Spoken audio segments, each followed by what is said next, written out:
Aos 18 anos, Elias perdeu a mãe. Acreditava que era o maior teste da sua vida. Mas aos 23 anos, ele teria que enfrentar outro grande desafio. Porém, nos momentos mais difíceis, Deus se revelou a Elias e operou milagres. Olá, Elias, seja muito bem-vindo ao programa Prova Viva. É intenso já, né? A descrição que já fazemos da sua história e daquilo que o Senhor operou na sua vida. Seja bem-vindo. Obrigado, pastora.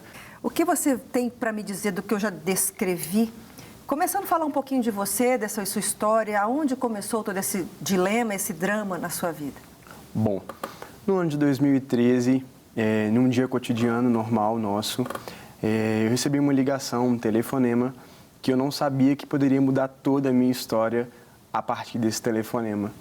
E nesse telefonema me disseram que minha mãe tinha sido vítima de uma bala perdida no bairro que a gente morava, mas no telefone as pessoas me pouparam um pouco do que estava para acontecer, pelo fato de eu estar longe, né? E eu precisava me deslocar até esse local. Só para eu entender, você é natural de onde? Eu sou natural de Contagem mesmo, eu nasci em Contagem, Minas Gerais. Você tem outros irmãos? Tenho sim. Sou uma família de 3 irmãos e eu sou o mais novo desses irmãos. E você nasceu num lar cristão? Sim, na verdade, devido ao meu irmão ter sido constante na igreja, ele conseguiu levar parte da nossa família a estar na igreja e eu já com 6 anos já comecei aí a minha carreira cristã. A sua mãe também fazia parte? Sim, ela também era ativa com a gente na igreja, graças a Deus. E aí então num belo dia você recebe uma ligação?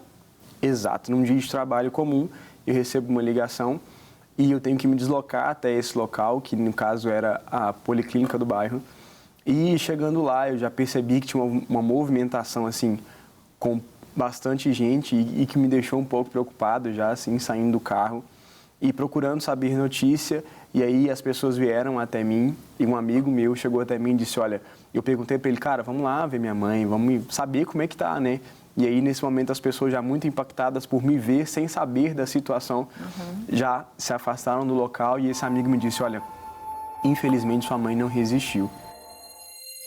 E aí, como se o mundo, né, perdesse o sentido pra gente, as forças começam a acabar, as coisas começam a ficar um pouco mais difíceis e aquele momento, naquele primeiro baque, você pensa, uau, o que vai ser de mim agora? Completando 18 anos, morando na casa da minha mãe, eu já trabalhava na época, claro, com 18 anos, mas eu ainda era um pouco dependente da mãe como cuidadora mesmo, como protetora, como ela sempre foi, deixava as coisas nos mínimos detalhes pra gente conseguir viver pelo menos o dia, né?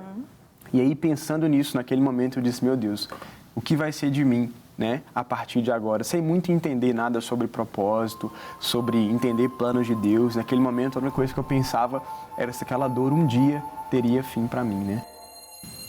E é você que foi o portador da notícia para os seus familiares, para o seu pai, para os seus irmãos? Não fui portador, porque quando eu cheguei lá, as pessoas já sabiam. E, na verdade, eu fui o último a saber. Me pouparam das notícias, até por ser o mais novo, eu era mais apegado, e me pouparam da notícia e eu fui o último a ficar sabendo já no local. Então, quando eu cheguei lá, parte da minha família já sabia, inclusive já estavam me esperando para me acalentar mesmo. Qual foi o impacto disso na sua vida a partir daí? Parece uma pergunta meio óbvia, mas eu quero acreditar que ela é muito particular e pessoal. Sim. E a dor é sua. Então não adianta eu querer inferir sobre dor porque ela é sua. Então o que aconteceu com você a partir daí, né, com essa resposta, já que tiraram o seu chão? Sim. Com a morte da sua mãe, o que você pensou que seria então de você? Assim, nesse primeiro momento a gente não consegue pensar muita coisa, quase que nada. A gente só quer, de fato, tentar entender o que aconteceu, às vezes procurar um motivo, às vezes procurar uma causa, mas aí você descobre que, com o passar do tempo, que as coisas, de fato, todas as coisas vão contribuir para o seu bem, como diz, né? Então, a gente precisa primeiro entender esse processo para depois entender por que da dor. Mas eu digo que esse processo me fez o homem que eu sou hoje. Eu digo que essa dor lá atrás, ela já estava me calejando e me preparando para eu ser exatamente o que eu sou hoje e cuidar de quem eu cuido hoje. Quantos anos você tem hoje? Hoje eu tenho 26 anos. Ok. E aí, então, você vai participar ali, né, com a família do velório da sua mãe, sim, que é quando você descobre aí essa parte boa que eu comecei a contar, e eu quero que você narre para nós. Exatamente. Na verdade, eu sempre fui muito ativo na igreja, em todos os departamentos de teatro e dança, e já cheguei a fazer aulas de instrumentos já nessa época. Mas eu digo que o velório da minha mãe foi um desbravar mesmo do meu ministério e foi um momento, assim, de fato, foi a prova viva do que Deus tinha para mim a partir daquele momento. E como uma voz que ecoava mesmo, Deus bradou do céu dizendo: a partir de agora eu te faço um ministro da obra. E ali começou meu ministério. As pessoas já estavam posicionadas para fazer o culto fúnebre. E eu estava ao chão, orando com a minha tia mesmo, de joelhos, orando por ela. Uma tia muito querida minha, que sofreu também muito nesse momento. E chorando, orando com ela, alguém me tocou e disse: vamos lá para cima. E aí o Espírito Santo naquela hora falou ao meu coração dizendo: você só não vai subir, você vai subir e cantar agora para as pessoas. Eu comigo mesmo eu pensei: cara, cantar, isso nunca foi uma coisa que me encheu os meus olhos, isso nunca foi uma coisa que me chamou a atenção. E de repente, perante ao caixão da minha mãe, perante uma dor insuportável, o Espírito Santo me tomou. E é como se fosse uma voz que ecoasse mesmo de dentro de mim, que eu de fato não sabia de onde vinha e nem para onde via, como um vento impetuoso de Atos mesmo, mas aquilo começou a me tomar e eu comecei a cantar de fato, as pessoas estavam ao redor sem entender muita coisa que estava acontecendo, e a partir de então, Deus começou a me usar a partir desse ministério para a honra e glória do Senhor. Veio alguma canção em especial? Ah, sim, com certeza. Porque se é tão direcionado pelo Espírito Santo, é provável que houvesse um propósito também. Exatamente. Que aquele louvor alcançasse alguém. Exato, foi bem profético, sabe? O que Deus fez naquela tarde. A gente cantou Ressuscita-me, da Aline Barros, e foi muito profético, porque você cantar Ressuscita-me num culto, num altar, já é profético, mas você cantar Ressuscita-me perante um caixão de uma pessoa que você tanto ama, cara, isso é só pelo Espírito mesmo que a gente consegue fazer isso. E eu tinha plena convicção mesmo que ressuscitar a pessoa da minha mãe, isso não ia acontecer. Mas eu cria que naquela tarde Deus ressuscitaria outras coisas e outros propósitos já dentro da minha família. Então, eu creio que essa canção, como oração, de fato, foi uma oração viva dos céus, para que Deus levasse mesmo. Deus já tinha levado a minha mãe, mas que Ele ressuscitasse muitas coisas que estavam mortas e que talvez seriam sepultadas junto com ela, mas que para a honra e glória do Senhor foram ressuscitadas para a honra e glória de Cristo. Você consegue nomear algumas delas? Ah, com certeza, com certeza. A conversão dos meus irmãos foram prova viva disso mesmo. Eles voltaram para a igreja e congregaram com a gente e permaneceram firmes nos caminhos do Senhor. Com certeza, para mim, foi a maior prova disso. E além da minha família como irmãos, primos e amigos, e enfim. E aí, a partir daí, como é que foi a sua vida, então? Já que você tinha passado de um momento em que tinha vivenciado uma dor incrível, mas também a manifestação do Espírito Santo te confortando e te trazendo novas revelações. Como é que foi sua vida a partir daí? Sim. E aí a gente começou a entender e orar a Deus para entender um pouco sobre propósito, né? E eu acho que isso é muito difícil, porque quando a gente ouve sobre propósito, a gente pensa: tudo vai ser tranquilo, tudo vai ser fácil, mas não é bem por aí. E a partir daí, devido ao calo, né, a gente cria que quando a gente cria uma dor muito forte, isso cria um calo na gente, e esse calo, a partir de algumas dores que a gente vai tendo, devido a esse calo, as dores começam a ficar menores. E o mais incrível, que depois que essa dor extrema aconteceu comigo, várias outras pessoas chegaram até mim com situações talvez piores, para que eu pudesse ajudá-las a entender um pouco desse processo de dor. E aí eu entendi que para mim curar alguém de alguma coisa, para Deus me usar para curar alguém de alguma coisa, Deus primeiro precisa fazer em mim, para depois fazer através de mim na vida das pessoas. Eu imagino que um processo de luto bem elaborado, ele já é misericórdia de Deus, porque o vínculo que nós temos com as pessoas e perdê-las e dar conta de que aquilo ali fica em paz ainda, é só se o Senhor entrar com provisão mesmo. A gente vê testemunhos de pessoas se desesperando quando algum ente querido falece. Então, já seria também a manifestação do Senhor na sua vida te fazendo elaborar bem esse luto? Com certeza, sem sombra de dúvidas. E é só pelo Senhor que a gente consegue esse conforto e esse calento mesmo, principalmente da maneira que foi, né? A gente espera uma morte natural, de uma doença branda, digamos assim, mas quando eu tenho um parente meu, uma maternidade minha sendo tirada a duras formas e violentamente, como foi, vítima de bala perdida, do jeito que foi, a gente, de fato, é só pelo Senhor mesmo, é só com Cristo que a gente consegue passar por isso. E sua vida seguiu e vieram outros embates, e vieram outras dificuldades para testar o crente, para botar no fogo, para lapidar, para ver se o cidadão está firme com Jesus. Exato, Conta para nós exatamente. essas outras etapas que vieram a seguir a partir daí. Exatamente. A gente aprende, como eu disse lá atrás, que depois de uma dor extrema, as outras dores começam a ficar mais tranquilas, digamos assim, né? E aí, com o passar do tempo, a gente se aproximando mais do Senhor, entendendo mais um pouco do propósito. No ano de 2017, outubro de 2017, numa segunda-feira comum, assim, de trabalho, eu acordei para trabalhar e as mãos, assim, começaram a formigar um pouco. Mas um formigamento comum, como se eu tivesse dormido em cima das mãos. Mas eu fui trabalhar tranquilamente e já lá no meu trabalho, a gente começou a ficar um pouco preocupado, porque não passava de jeito nenhum esse formigamento. A gente foi na farmácia, mediu pressão, estava tudo normal. E aí, já na segunda-feira à noite, eu me dirigi ao hospital, mas pelo um atendimento ruim, precário, não descobriram que era na segunda-feira. Quando eu chego na terça-feira, esse formigamento já estava um pouco mais generalizado, já estava no corpo inteiro e com um cansaço físico, assim, como se eu tivesse corrido muito tempo e não tivesse descansado, nem feito um aquecimento adequado. E esse formigamento estava tomando conta de mim na terça-feira pela manhã, voltei para o hospital. Mais uma vez, não tive o diagnóstico adequado, voltei para casa.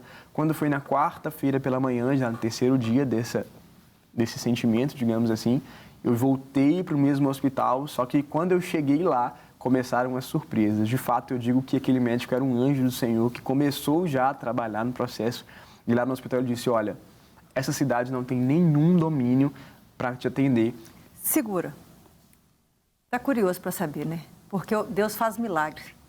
E Ele deixa que algumas pessoas não encontrem para que você persevere e para que você saiba que Ele continua cuidando de você. Fica comigo, daqui a pouquinho Ele revela qual é a enfermidade que assolou a vida dele e aonde o Senhor entrou com provisão. A gente volta já.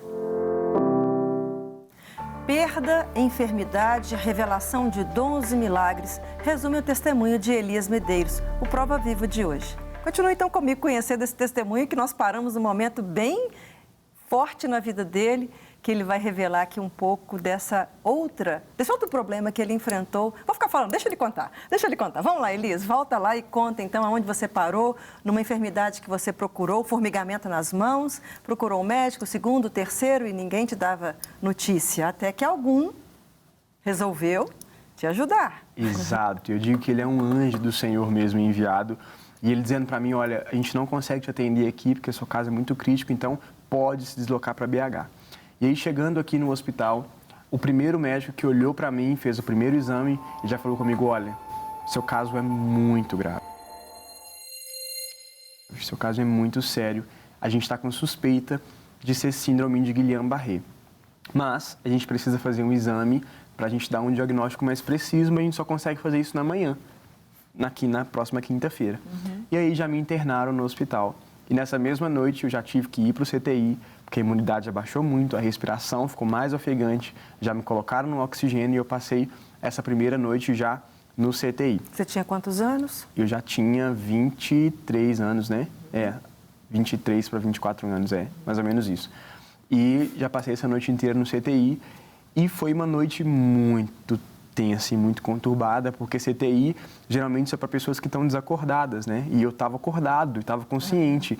Eu só não tinha força no meu corpo, mas a consciência existia. Então o CTI é um lugar muito pesado. Então, depois daquele dia começou então o processo de entender o que Deus queria fazer com a gente naquele hospital. E já no CTI Deus começou a manifestar a glória dele. E eu declarei, Deus, essa é a minha última noite no CTI, eu não quero passar mais nenhuma noite aqui. E de fato, pela manhã as enfermeiras já me retiraram do CTI e me levaram para o quarto e já me deixaram no quarto bem mais tranquilo. E é onde ali Deus começou a me usar para a honra e glória do Senhor. Então, na quinta-feira já deram o diagnóstico mais preciso, dizendo, olha, de fato você está com síndrome de Guillain-Barré. Nós vamos agora começar a correr atrás do processo do tratamento, que é um processo muito caro, é um processo que custa R$82 mil. Então, eu não sei como é que nós vamos fazer isso aqui no hospital, o hospital não tem essa medicação e agora vocês precisam correr atrás disso. Aproveite e explique rapidamente para quem não conhece, né? Como é que seriam os sintomas, essa enfermidade, né? E o que ela acomete? Sim. Nos casos comuns, elas vêm de algumas doenças específicas, como Zika vírus, chikungunya, dengue, alguma doença que vai te deixar com a imunidade mais baixa. Porque Guillain-Barré é o seu corpo lutando contra o seu próprio corpo, é uma doença autoimune. Então, é como se fosse o seu sistema nervoso combatendo os seus nervos. Então, onde tem o nervo, ela começa a comer e começa a atrofiar os seus nervos. Então, basicamente, ela te deixa totalmente paralisado. E a única coisa que é até engraçado de contar, a única coisa que não perdeu os movimentos foi a cabeça para cima, da voz, a fala, eu não perdi nada, apenas aqui do ombro para baixo que eu não tinha movimento. Então, depois disso, começou-se a luta pelo tratamento. Então, você já ficou internado desde o momento em que você chegou, você passou todo o tempo já todo internado, tempo. não voltou para casa, não voltei para casa mais, não voltei para casa mais. Dali eu já fiquei internado, depois do CTI já me transferiram para o quarto, e do quarto eu já fiquei internado de vez e eu só saí depois que o Senhor aprove mesmo. Então, a gente começou a procurar e entender um pouco do como que a gente ia fazer. Começamos a ligar para convênios e entender como que a gente ia fazer, só que a gente já sabia que Deus ia cuidar. Porque esse dinheiro você não tinha? De jeito nenhum. Tem a menor condição de ter esse dinheiro. Eu tinha um carro na época, mas mesmo se eu vendesse esse carro, daria assim, um terço da metade de 80 mil reais. Eu não teria esse valor. E a gente começou a orar e Deus enviou um amigo, uma ligação, e ele dizia, olha, eu conheço o superintendente do hospital. Vai até ele, ora ao Senhor, vai até ele e vê o que Deus consegue fazer pra gente. Minha esposa, totalmente desesperada, entrou para dentro do banheiro do hospital, começou a clamar ao Senhor, a chorar ao Senhor e foi até esse homem. Nunca tinha visto esse homem na vida dela e foi com a cara e com a coragem, o superintendente do hospital regional, e foi. Chegando nesse hospital, chegando nele, ela falou, olha, meu marido está nessa situação lá embaixo, a gente não tem a menor condição financeira de pagar um tratamento de 83 mil reais para ele e a gente precisa da ajuda do hospital e entender como que a gente vai fazer. Ele disse, olha, acalma seu coração que a gente vai dar um jeito. Já era a voz do Senhor falando com ela, né? E ele saiu da sala e voltou dizendo, olha, eu não sei qual é a sua fé, eu não sei qual é o Deus que você serve, mas eu vou dizer uma coisa para você. Deus proveu o seu remédio. E naquele momento ela, como assim Deus proveu o meu remédio? Não tinha em Minas Gerais, o remédio tinha que vir importado. E na segunda-feira já era feriado, ele ia chegar na terça-feira, a gente estava numa quinta para sexta-feira. E ele disse, olha, aqui dentro do hospital, a gente tem uma pessoa que está tomando essa medicação. Agora você vai orar pelo seguinte, essa medicação, ela tem que ser específica para a pessoa, ela é manipulada para a pessoa, em tipo sanguíneo, altura, peso. Agora, para o mesmo Deus que você orou para prover o remédio, você vai orar para ser compatível com o seu marido. Porque se for compatível, a gente só vai dividir esse remédio, só vai dividir essa medicação, os dois vão tomar e quando o seu marido chegar, a gente repunha dos dois. E com o mais incrível que é o Senhor, dos mínimos detalhes, a pessoa era exatamente igual a mim. Que isso? Exatamente. Eu não sei se é homem, se é mulher, se é criança. Provavelmente é criança pelo peso, né? Mas eu não sei como que era essa pessoa, eu nunca vi. Então tinha alguém internado no hospital com a mesma enfermidade e com a medicação compatível com você. Isso, a gente não sabe se é com a mesma enfermidade, mas tomando a mesma medicação, que era a imunoglobulina. E aí dividiu exatamente e era assim, era tão de detalhes que além da pessoa ser exatamente como a mim, nos sentidos que precisavam ser, era exatamente o tempo que a gente precisava para a minha medicação chegar. E para ela continuar tomando, para mim começar a tomar, até a minha chegar e os dois começarem a tomar. E aí, então, Deus operou esse milagre, a medicação chegou, a sua chegou, foi dividida. Exatamente, a gente continua a tomar. E só essa medicação, ela resolve o problema? Não, porque a gente fala que Guillain-Barré, ela tem dois platores. Ela começa um pico muito alto, depois que ela atinge esse platô, se você não cortar ele com medicação, você fica com alguns sintomas desses permanentes para o resto da vida, né? Você pode correr o risco. Tipo assim, se você não tiver a medicação, você vai com isso e depois volta, né? Normal. Só que, além do milagre da medicação, ainda tem um milagre da força que vem de dentro, que eu tenho plena convicção que é o Espírito Santo de Deus mesmo, que me dava força todos os dias para dizer, não, eu preciso me movimentar. Aquela palavra que Deus dá pra gente, olha, a enfermidade chegou, mas agora é com você a aprender a criar essa força interna para você mesmo se recuperar. Porque a imunoglobulina, ela vem para a doença, toma conta do seu sistema nervoso, imunológico, dá continuidade com a sua vida, mas você fica tetraplégico, você não consegue andar. Então você precisa de uma força interna, que no meu caso, para a honra e glória do Senhor, foi o próprio Espírito Santo de Deus, mesmo em presença corpórea, que veio me ajudar e está comigo todos os dias em tratamento, fisioterapia, hidroterapia, coisas pesadas mesmo, mas além disso, a força interna do Senhor me ajudou divinamente, sem sombra de dúvidas. Nós estamos finalizando já o nosso tempo de entrevista, mas eu queria saber assim, o que mais a partir daí aconteceu, só para você poder fechar. Você contou com uma esposa, você entrou com uma história de uma esposa, eu não sabia que você tinha casado, né? Sim. Mas tem uma esposa, então. Já tem 2 anos que você passou por esse processo, né? Sim, foi em 2007, né? 2017, exato, 2017, vai fazer 2 anos. E a minha esposa, cara, não tem nem como não falar bem de uma mulher que cuidou de um jovem. Nós dois somos muito jovens, casamos com 19 anos, já vamos fazer 6 anos de casado. E não tem como falar dessa mulher, né? A mulher que cuidou de mim, que lutou por mim, que fez muitas coisas essa doença. E depois disso, o Senhor só fez acrescentar, nos deu uma filha linda, saudável, para a honra e glória do Senhor. E você recebeu a ajuda de pessoas também nesse período, dessa dificuldade?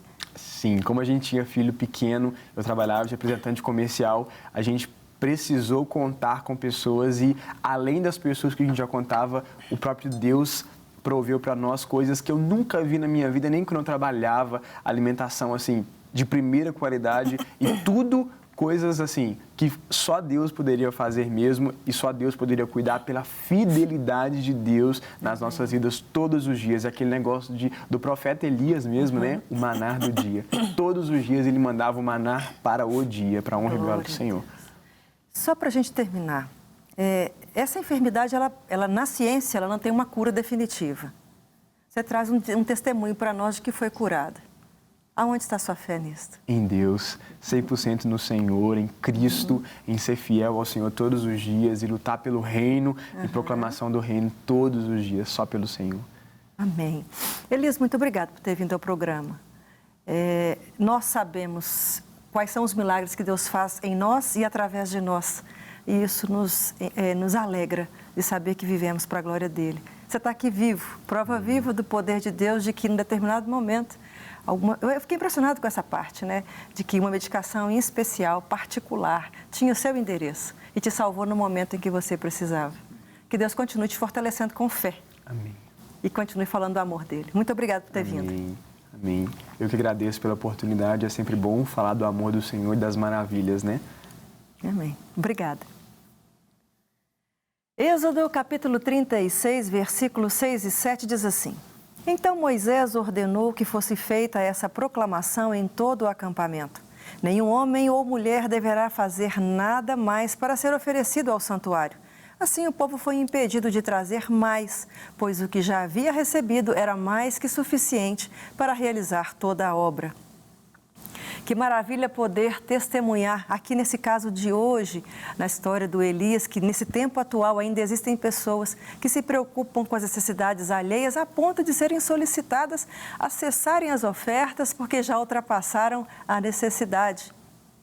Essa atitude não revela apenas a bondade de alguns, mas que esses entenderam que são mordomos dos bens que estão em suas mãos e que devem usá-los para manifestar amor, cuidado e representar a provisão de Deus na vida dos que estão passando por dificuldades. Pessoas liberais e caridosas agem dessa maneira porque compreendem que as finanças foram colocadas em suas vidas para servir, para colaborar, ajudar na cura de alguém e até na libertação de um processo de escravidão humana em alguns países. Mas a liberalidade precisa ultrapassar a doação esporádica e seletiva. Doar somente quando sente vontade ou quando vai ganhar reconhecimento ou quando sobra está abaixo na avaliação de altruísmo, que é a doação contínua, com amor, desprendimento e muitas vezes tirando do seu próprio sustento. Existem os que recebem uma cura e essa manifestação de bondade de Deus se torna motivo de compreensão da dor alheia e da comoção com ações voluntárias. Em contrapartida, existem outros que são alcançados em graça curadora e não querem saber da dor do próximo.